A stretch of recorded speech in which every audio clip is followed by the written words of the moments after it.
Bismillahirrahmanirrahim. Assalamualaikum warahmatullahi wabarakatuh.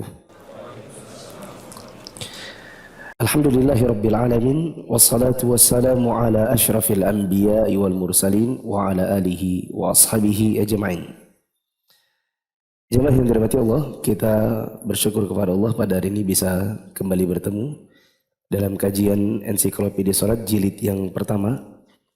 Dan malam hari ini insya Allah kita akan lanjutkan kembali pembahasan sifat solat yang sesuai dengan sunnah Nabi Sallallahu Alaihi Wasallam.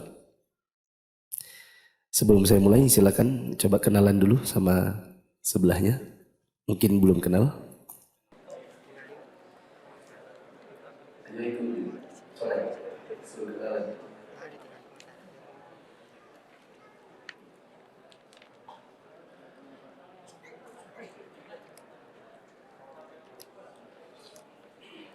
Pada malam hari ini kita akan baca poin ke-21, yaitu kelanjutan dari sujud yang kedua, lalu lanjut bangkit ke rakaat berikutnya.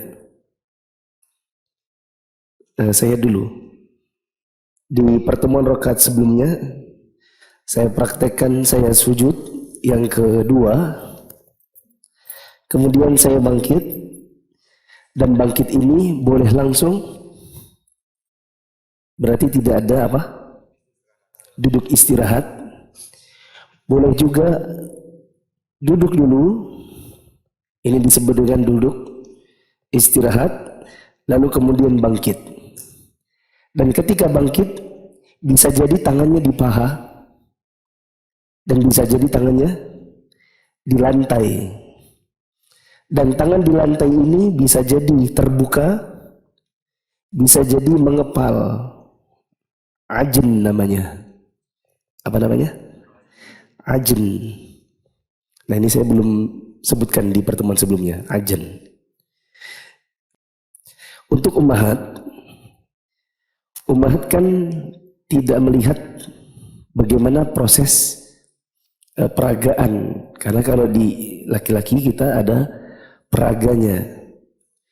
Kalau di ummahat tidak ada peraganya, karena saya lupa juga suruh istri saya peraga di sana. Nanti ummahat kalau ingin lihat bagaimana bentuknya, bisa lihat rekaman di YouTube-nya. Cari di YouTube Muflisah Fitra Official atau di Facebook Muflisah Fitra Official. Nanti tinggal digeser-geser, dilihat bagian-bagian di mana kita mempraktekkan tata cara salat Nabi Sallallahu Alaihi Wasallam. Dan ini sangat penting untuk dilihat peragaannya. Nah, untuk mempersingkat waktu atau menghemat waktu, kita dengar pembaca membacakan Indonesia. Saya simak bahasa Arabnya. 22. Yahadu ala suduri qadamaihi wa rukbataihi mukabbiran qa'iman ila raka'ati ats-tsaniyati. Dan seterusnya. Silakan. Sifat salat yang ke-22, bangkit dengan bersandar pada kedua telapak kaki dan kedua lutut seraya membaca takbir untuk berdiri pada rakaat yang kedua. Bangkit dengan bertumpu pada kedua paha jika hal itu mudah dilakukan. Ya. Bangkit dengan bertumpu pada kaki dan dua lututnya, ya, dan itu yang dijadikan sebagai tumpuannya, sedangkan dia sendiri pegangannya adalah pahanya. Nah, coba Ahmad dengarkan baik-baik ya.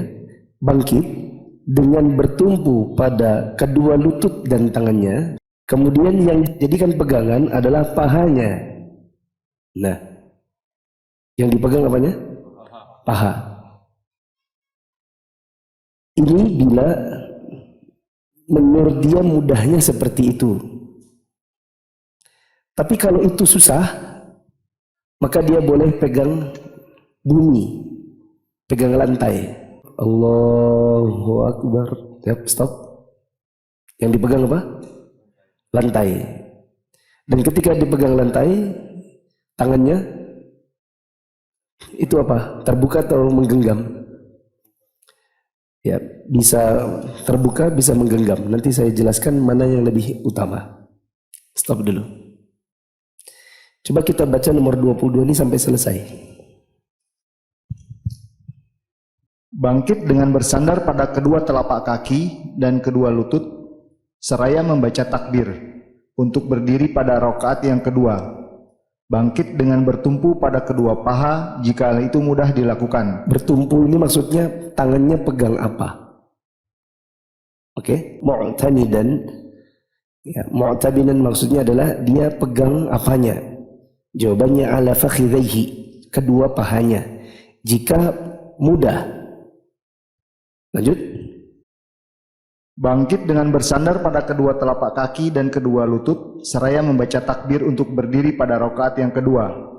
Bangkit dengan bertumpu pada kedua paha jika hal itu mudah dilakukan. Ya, bertumpu yakni memegang paha jika mudah. Terus, hal itu didasarkan pada hadis Wa'il yang di dalamnya disebutkan, jika bangkit, beliau mengangkat kedua tangan sebelum kedua lututnya. Ya. Dalam hadis Wa'il disebutkan wa idhan hadha rafa'a yadayhi qabla rukbatayhi. Apabila Nabi bangkit dari rakaat 1 menuju ke rakaat 2, maka beliau mengangkat tangannya dulu sebelum lututnya. Model pertama, tangannya di paha dan bangkit tangannya masih di paha. Coba. Allahu Akbar. Stop. Ketika tangannya di paha, yang duluan ada di atas apa? Tangan atau lutut? Coba. Coba Rahmat, balik lagi sujud. Bangkit. Allahu Akbar, stop. Yang mana yang ada di atas terlebih dulu? Tangannya atau lututnya? Tangan. Coba bangkit terus. Oh, sampai ke atas. Yang mana yang terakhir kali diangkat? Lutut. Itulah yang dimaksud di sini. Apabila Nabi bangkit, maka beliau mengangkat tangannya dulu sebelum lututnya. Kalau kita sehari-hari, tangannya terakhir, ya enggak? Tidak apa-apa juga. Nanti akan disebutkan. Lanjut. Jika mendapatkan kesulitan pada saat bangkit untuk berdiri, maka diperbolehkan untuk bertumpu ke tanah. Ya. Tapi kalau dia kesulitan, entah karena usia, entah karena berat badan, dan dia kesulitan, sempoyongan kalau dia harus bangkit dengan mengakhirkan lutut, maka dia boleh lututnya dulu diangkat, baru terakhir tangannya. Allahu Akbar. Stop. Lihat. Dia pegang apa? Lantai. Terus bangkit. Allahu Akbar. Stop. Yang mana yang terakhir diangkat? Tangan. Yang mana duluan diangkat? Lutut. Jadi kalau mau bangkit tangannya di paha dan lututnya belakangan, boleh. Mau bangkit dengan tangannya di lantai dan tangannya terakhir diangkat, juga boleh. Apa dalilnya boleh untuk pegang lantai? Silakan. Hal itu didasarkan pada hadis Malik bin Al-Huwairis yang di dalamnya disebutkan, jika mengangkat kepalanya dari sujud yang kedua, beliau duduk dan bertumpu ke tanah, kemudian berdiri. Ya. Ada juga hadis yang lain, hadis Malik bin Al-Huwairis. Dia katakan, wa idza rafa'a ra'sahu minas sajdah atsaniyah, dan apabila Nabi SAW bangkit dari sujud yang kedua, mau naik ke rakaat kedua, maka beliau duduk, kemudian wa'tamada 'alal ardi tsumma qam. Maka Nabi bertumpu tangannya di tanah atau di bumi, baru kemudian berdiri. Jadi boleh dua-duanya. Bisa dipahami? Nah sekarang catat di poin 22 itu tidak dibahas tentang kalau bertumpu di bumi, tangannya itu terbuka atau mengepal. Terbuka atau mengepal. Jawabannya ini ada ikhtilaf ulama dalam kesahihan hadis yang berkenaan dengan ajn. Ajn itu koma atas ajn. Ajn. Apa?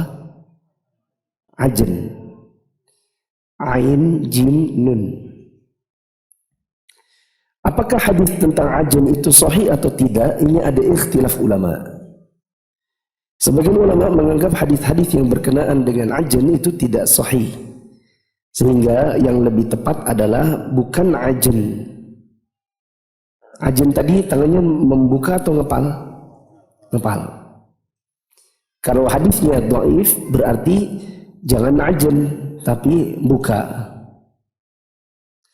Sedangkan sebagian ulama yang lain di antara yang populer di zaman sekarang mengatakan hadis ini adalah hadis yang bisa dipakai, hadis yang sahih atau paling tidak hasan adalah Syekh Al-Albani. Dalam buku-buku beliau menganggap ajen itu adalah hadisnya bisa dijadikan hujjah.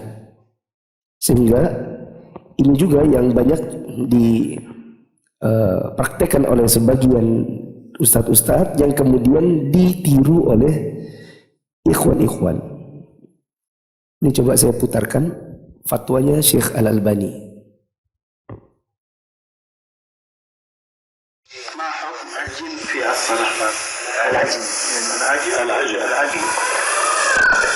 العجن في الصلاة سنة.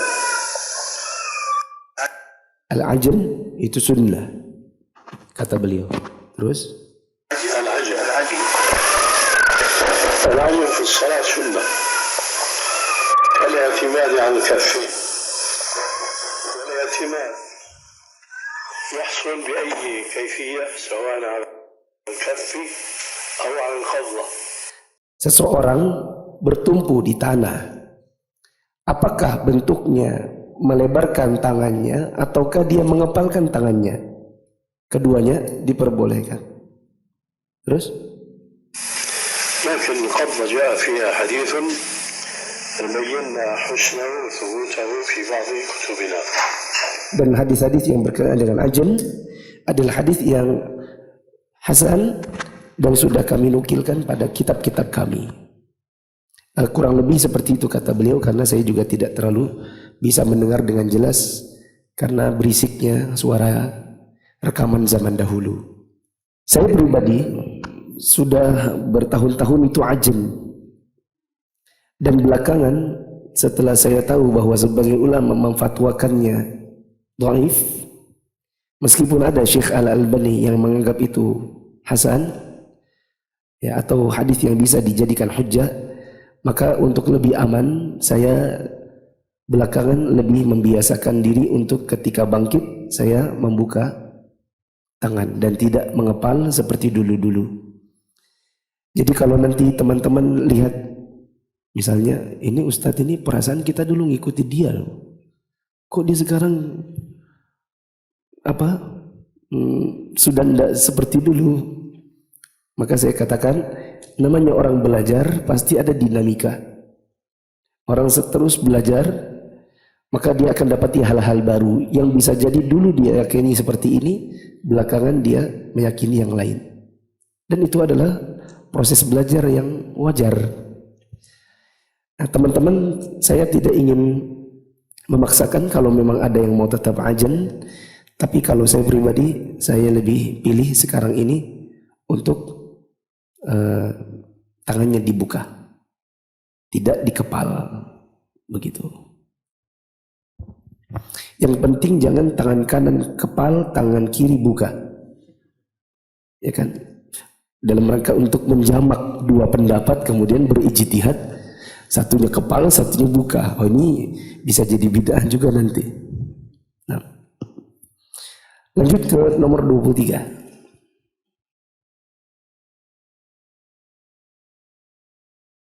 Yusalli ar-raka'ata ats-tsaniyata kal-ula. Poin ke-23. Salat untuk rakaat yang kedua dikerjakan sama dengan rakaat pertama. Nah, jelas. Terus hal itu didasarkan pada sabda Nabi SAW kepada orang yang kurang baik salatnya. Tsumma fa'al dzalika fi salatika kulliha. Kemudian kerjakan semua itu dalam semua salatmu. Yang dilakukan pada rakaat kedua sama dengan rakaat pertama, kecuali 5 hal. ya, stop dulu. Seluruh yang dikerjakan di rakaat 1 maka itu dikerjakan juga di rakaat yang berikutnya, kecuali 5 hal. Kecuali apa saja? Yang pertama, takbiratul ihram. Ya, tidak ada takbiratul ihram. Jadi bukan seperti ini. Bisa saja ada orang seperti ini. Dari sujud 2, kemudian bangkit. Allahu Akbar. Tangannya di sisi badannya dulu. Lalu dia mengulang takbiratul ihram. Allahu Akbar. Bisa dipahami? Tangannya tidak diletakkan di samping badan terlebih dahulu, lalu berniat itu adalah takbiratul ihram. Lanjut. Jadi pada rakaat kedua tidak perlu lagi membaca takbiratul ihram karena takbir tersebut hanya untuk memulai salat saja. Stop dulu. Membaca. Coba diulang. Jadi pada rakaat kedua tidak perlu lagi membaca takbiratul ihram. salah. Jadi pada rakaat 2 tidak perlu lagi takbiratul ihram, tapi tetap baca takbir. Masih ingat? Takbiratul ihram itu ada 2 komponennya. Apa itu? Gerakan dan ucapan. Nah, yang tidak dilakukan adalah gerakan. Adapun ucapannya tetap takbir. Kan kita kalau naik ke atas tetap bangkit dan bertakbir. Jadi bukan soal membaca, tapi tidak lagi bertakbir dengan takbiratul ihram. Jadi kata-kata membaca tadi dicoret, diganti menjadi bertakbir dengan takbiratul ihram.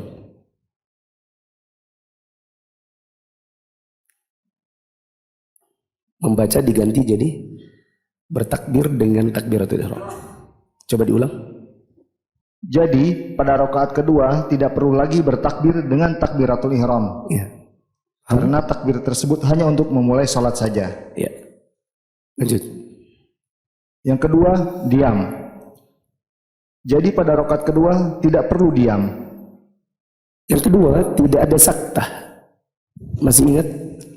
Kita pernah sebutkan tentang 2 saktah, yaitu diam sejenak.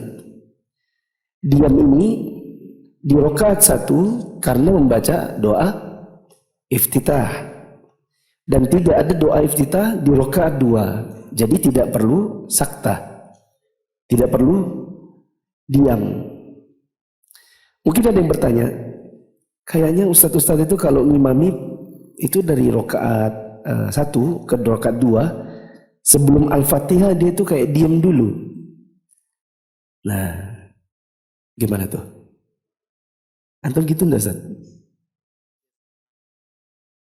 Nafas terengah-engah karena faktor.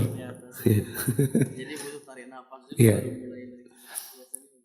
Mungkin ada yang bertanya, itu kalau Ustaz, misalnya Ustaz Harun, Ustaz Fulan, itu kalau setelah rakaat 1, Allahu Akbar, itu dia diam, berarti kan ada saktah. Maka saya jawab, 1, perbuatan Ustadz bukan dalil. Jadi jangan nanti bertengkar sama temannya, sakta dong. Coba kamu lihat Ustadz Fulan. Ustadz Fulan itu kalau ngimami rakaat 2-nya itu dia sebelum Al-Fatihah sakta dulu. Maka kita jawab, Ustadz bukan dalil. 2, perlu nanya ke Ustadznya. Ustadznya kenapa diem? Kita tanya sama Ustadz Harun. Oh iya, soalnya saya kalau bangkit dari rakaat 1 ke 2 itu nafasnya masih agak ngos-ngosan. Begitu, faktor usia kali Ustaz ya. Berat badan kata beliau. Karena faktor berat badan, jadi tarik nafas dulu. Nah, itu bukan saktah yang syar'i. Itu karena faktor mengatur nafas. Jadi bukan saktah yang dimaksud seperti saktah iftitah. Adapun saya bukan karena ngatur nafas, tapi karena untuk membiarkan orang-orang bangkit dulu. Ketika jamaahnya sudah bangkit, baru saya mulai. Begitu. Karena kan ada orang tua kadang di belakang, dia bangkitnya lambat begitu. Ya, sementara dia juga ingin mengikuti rakaat 2 dari awal Al-Fatihah. Begitu. Lanjut. Hal itu didasarkan pada hadis Abu Hurairah radhiyallahu anhu. Dia bercerita, Rasulullah SAW jika berdiri untuk rakaat kedua, beliau langsung memulai dengan bacaan Alhamdulillahirabbil alamin dan tidak diam. Ya. Kalau Nabi bangkit ke rakaat 2, maka beliau langsung Alhamdulillahirabbil alamin. Tidak ada sakta. Dan sakta yang dimaksud di sini tidak ada iftitah. Begitu. Adapun orang diam sejenak karena mengatur nafas atau membiarkan jamaah agar bangkit terlebih dahulu, maka ini tidak mengapa. 3. Yang ketiga, doa istiftah. Tidak ada istiftah di rakaat 2 dan seterusnya. Istiftah pembuka itu hanya ada di rakaat 1. Lanjut. Jadi pada rakaat kedua tidak perlu lagi membaca doa istiftah, karena doa itu hanya dibaca untuk pembukaan salat dengan takbiratul ihram. Nah, jelas. Lanjut. Hal itu didasarkan pada hadis Abu Hurairah radhiyallahu anhu. Rasulullah SAW jika berdiri untuk rakaat kedua, beliau langsung memulai dengan bacaan Alhamdulillahirabbil alamin dan tidak diam. Ya. Dan tidak diam. Di sini nggak ada sih. Dan tidak diamnya itu nggak ada kalau di sini. Kalau yang nomor 2 tadi iya. Lanjut. Yang keempat, tidak memperpanjang bacaan seperti pada rakaat yang pertama. Ya. Yang keempat, yang juga tidak sama antara rakaat 1 dengan berikutnya adalah soal kadar panjangnya. Di mana yang lebih sesuai sunnah, rakaat 2 lebih pendek dari rakaat 1. Kecuali, coba baca aja dulu, nanti saya kasih kecualinya. Bacaan pada rakaat kedua lebih pendek dari rakaat pertama. Itu berlaku pada setiap salat. Hal itu didasarkan pada hadis Abu Qatadah radhiyallahu anhu, yang di dalamnya disebutkan beliau memanjangkan bacaan pada rakaat pertama dan memendekkan bacaan pada rakaat kedua. Nabi SAW memanjangkan 2 rakaat pertama dan memendekkan 2 rakaat terakhir dari setiap salat. Ya. Ada riwayat yang dibawakan di sini, Nabi rakaat 1-nya dipanjangkan, rakaat 2-nya dipendekkan. Kalau rakaatnya ada 4, maka rakaat 1-2 lebih panjang dari rakaat 3-4. Bisa dipahami? Kita ulang kalimat yang pertama. Rakaat 1 lebih panjang daripada rakaat 2 secara umum, kecuali perbedaannya hanya sedikit. Kecuali perbedaannya hanya sedikit.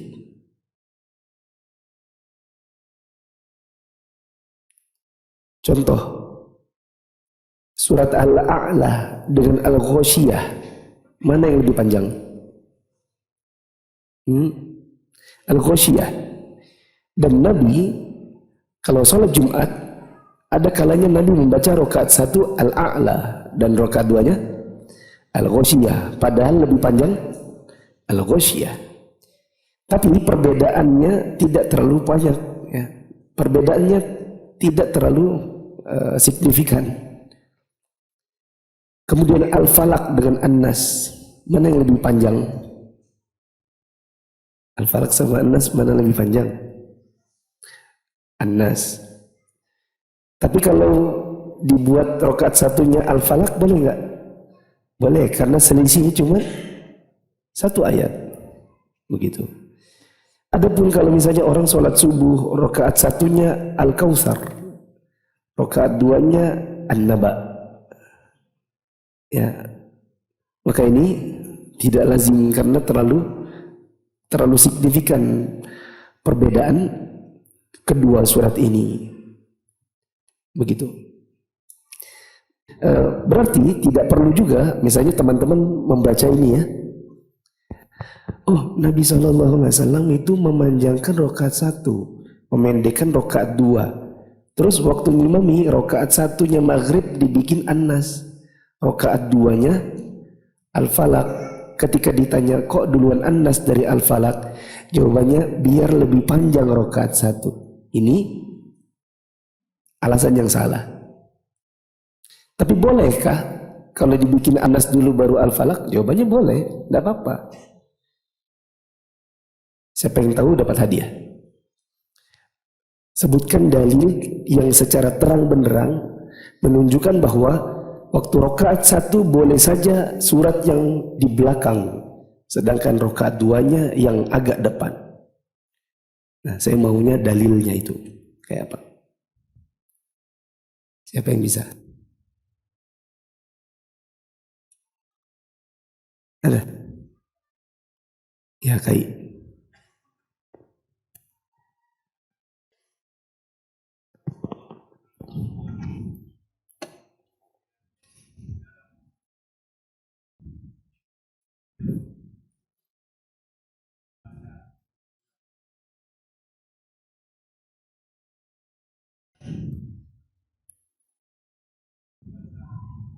Iya.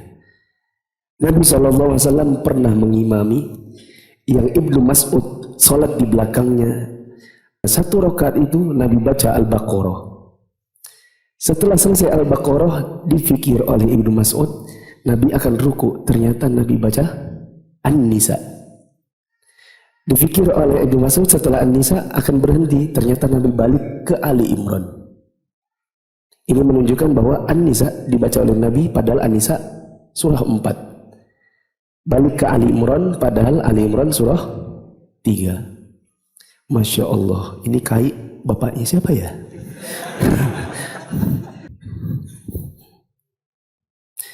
Yang dapat Kai. Oh, beliau kepala sekolah saya waktu sekolah dulu ya. Nah, dan saya tinggal lama sama beliau. Dari kecil saya tinggal sama beliau. Lanjut. Yang kelima, tidak perlu memperbarui niat, tetapi cukup dengan niat yang pertama. Sebab jika diniati dengan niat baru pada rakaat kedua, rakaat yang pertama akan gugur dengan sendirinya, karena niat pertama telah terpotong oleh niat yang kedua. Ya. Jadi tidak ada lagi niat, oh ini memperbarui sholat dari awal. Nah, kecuali ada kecualinya, tapi saya belum baca ini. Bisakah orang bangkit rakaat 2, dia niatkan itu niat sholat dari awal lagi? Itu tidak dianggap batal. Bahkan kalau nggak begitu malah batal. Yang barusan kita bacakan, jangan diubah lagi niatnya, jangan diulang. Karena kalau diulang niatnya di rakaat 2, berarti rakaat 1-nya nanti batal. Ada kondisi di mana ada orang rakaat 2 malah dia berniat untuk itu dari awal sholatnya. Dan kalau itu tidak dikerjakannya, maka sholatnya batal semuanya. Siapa yang tahu dapat hadiah? Ya. Makmum masbuk.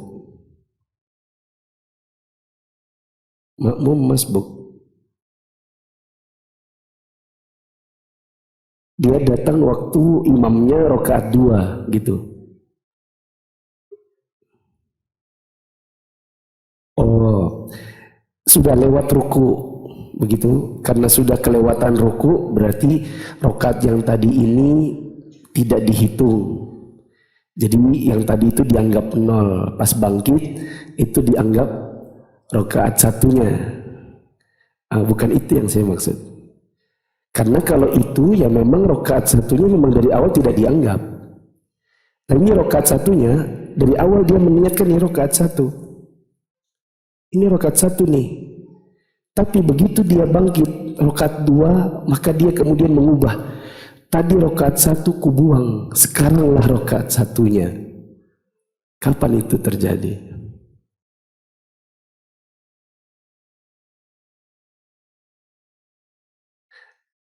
Manakala dia meninggalkan rukun di rakaat 1 dan dia baru teringat setelah pindah ke rakaat 2, maka rakaat 1-nya dibuang. Seperti ada orang qobliyah subuh dikerjakan terkantuk-kantuk, dia cuman takbir Allahu Akbar, enggak Al-Fatihah, ngantuk, enggak baca Al-Fatihah, langsung ruku.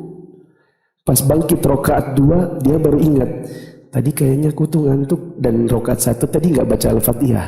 Berarti rokaat 1 tidak dianggap. Maka rokaat 1 tadi dibatalkan. Rokaat 2-nya sekarang adalah rokaat 1-nya. Mushafnya masih ada, tapi nggak dibawa. Buat ronggo ya. Nanti mushafnya minta sama Aryo. Itu nanti jemaah, mohon maaf ya saya yang kecepatan. Masalah ini nanti kita akan baca kalau sudah masuk dalam bab sujud sahwi. Bab sujud sahwi. Tapi tadi saya kecepatan.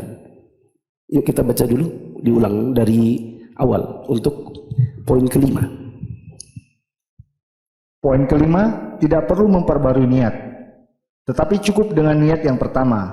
Sebab jika diniati dengan niat baru pada rakaat kedua, rakaat yang pertama akan gugur dengan sendirinya, karena niat pertama telah terpotong oleh niat yang kedua. Ya, kecuali tadi ada kondisi orang lupa rukun, maka rakaat 1 tidak boleh dianggap. Rakaat 2-nya sekarang adalah rakaat 1. Lanjut. Adapun ta'awudz, ada yang mengatakan bahwa itu disyariatkan untuk dibaca di setiap rakaat. Ya. Bagaimana dengan ta'awudz?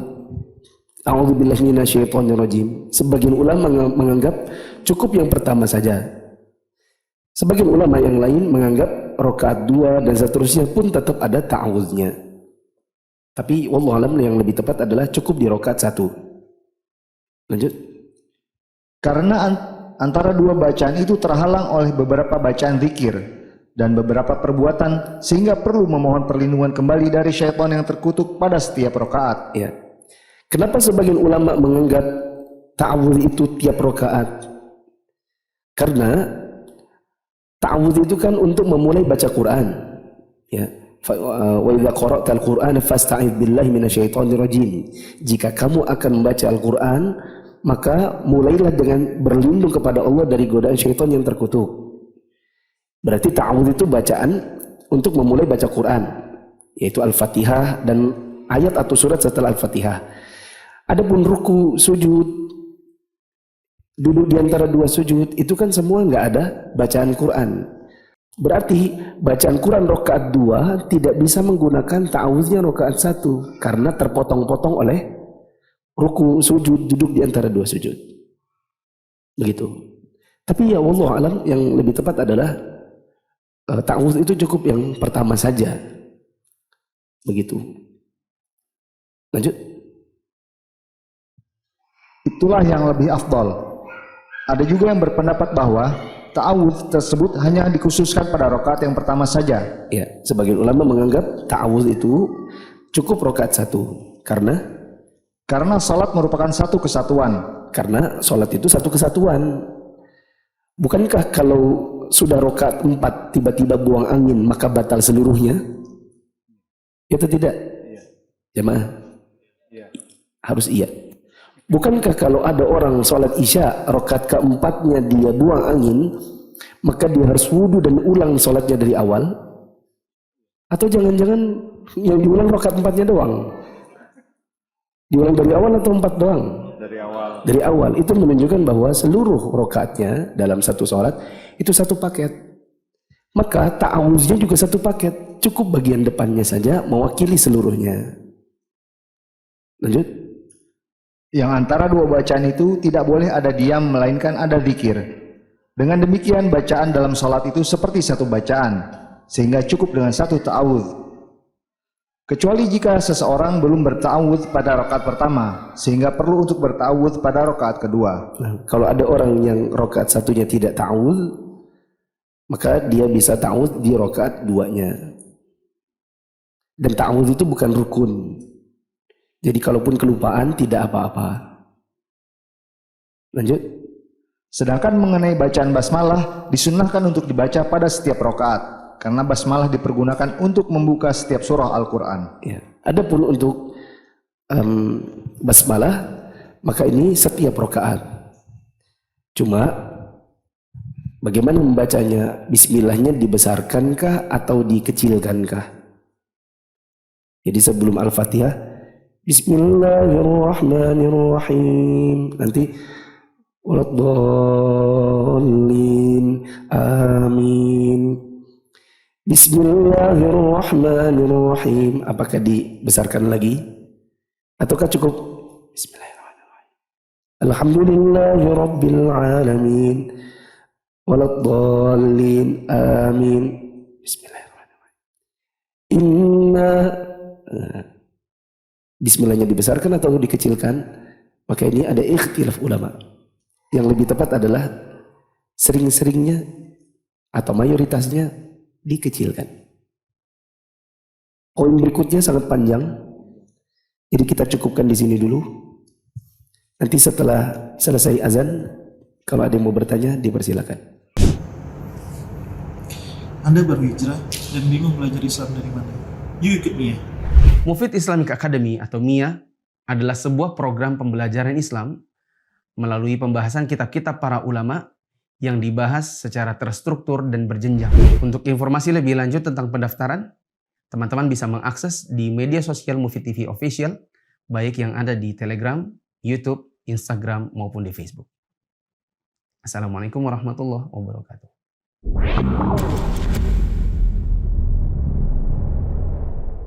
Ikut Mia, belajar agama jadi lebih menyenangkan dan bersumber dari kitab para ulama. Ingin belajar agama secara bertahap? Yuk ikut Mia, belajar secara runut dari kitab-kitab ulama. Teman-teman juga kalau ingin bertanya, boleh bertanya di kolom komentar di YouTube. Nanti insya Allah saya baca-baca di kolom komentar YouTube-nya. Boleh juga di kertas, tapi jangan seperti ini. Ini kalau zaman kita sekolah dulu dimarahin sama gurunya. Bertanya cuma 5 baris, pakainya satu, ditarik semua satu apa nih? Satu apa sih ini? Satu rangkap gitu ya. Ini boros ini. Ini namanya mubazir. Ya. Nanti siapa yang mau gunakan kertas ini? Ini dibuang semua nanti. Maka pakai kertas bekas saja, kertas struk ATM, struk Indomaret, buat bertanya, begitu. Saya ringkaskan dulu yang sudah kita baca tadi. Bangkit ke rakaat 2, boleh tangan duluan diangkat, boleh lutut duluan diangkat. Tangannya boleh diletakkan di paha, boleh diletakkan di lantai. Tangan yang diletakkan di lantai boleh dibuka, boleh dikepal. Tapi kalau disuruh memilih, maka lebih pilih dibuka ketimbang dikepal. Kemudian rakaat 2, 3 dan seterusnya ada beberapa hal yang tidak dilakukan sebagaimana pada rakaat 1, yaitu takbiratul ihram, diam. Kecuali diam ini maksudnya mengatur nafas atau menunggu makmum. Berikutnya juga tidak baca iftitah atau istiftah. Rakaat 1 umumnya lebih panjang daripada rakaat 2 kecuali tidak signifikan perbedaannya. Sebagaimana Nabi mendahulukan al-a'la ketimbang al-ghasyiyah, padahal al-ghasyiyah lebih panjang. Tidak perlu memperbarui niat kecuali nanti akan datang bab tentang sujud sahwi. Nanti kita akan baca bagaimana kalau ada orang rakaat 1 lupa Al-Fatihah, lupa yang lainnya dan baru ingat di rakaat 2. Adapun ta'awuz, ada yang mengatakan diulang setiap rakaat, dan yang lebih tepat wallahu alam adalah cukup yang pertama. Sedangkan bismillah maka ini setiap kali jelang Al-Fatihah dan setiap kali jelang membaca ayat atau surah. Wallahu a'lam bishawab. Apabila pada saat sholat sendiri di rumah dan membaca surat dan lupa, apakah sholatnya batal? Membaca surat setelah Al-Fatihah itu hukumnya hanya sunnah saja. Jadi kalau habis waladhdallin amin mau langsung ruku pun boleh. Tidak apa-apa. Ayat atau surat setelah Al-Fatihah itu sunnah saja. Jadi kalau tidak dibaca dengan sengaja sah, apalagi kalau lupa.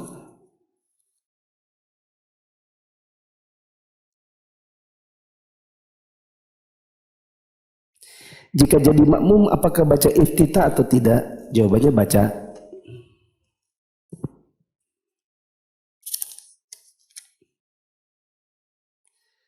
Jika sujud menahan dahi biar tidak terlalu menekan, tapi tetap nempel supaya dahinya tidak hitam. Apakah boleh? Boleh. Yang penting nempel. Tapi kenapa juga takut dahinya hitam? Tidak perlu takut dahinya hitam. Sebagaimana tidak perlu sengaja menjeduk-jedukkan dahi supaya hitam. Belakangan ini anak sering baca doa bahasa Indonesia. Jawabannya jangan bahasa Indonesia. Kecuali dalam hati saja. Jangan misalnya subhanarabbiyal a'la, subhanarabbiyal a'la, subhanarabbiyal a'la. Ya Allah, datangkanlah jodoh saya. Misalnya. Ini dia bertalafuz. Ada suara, ada lisan, ada gerak bibir. Maka ini mencampurkan bacaan sholat yang asli dengan bahasa yang bukan bahasa sholat, tetapi pembicaraan manusia. Tapi kalau dia hanya bergumam dalam hati, tidak mengapa insya Allah.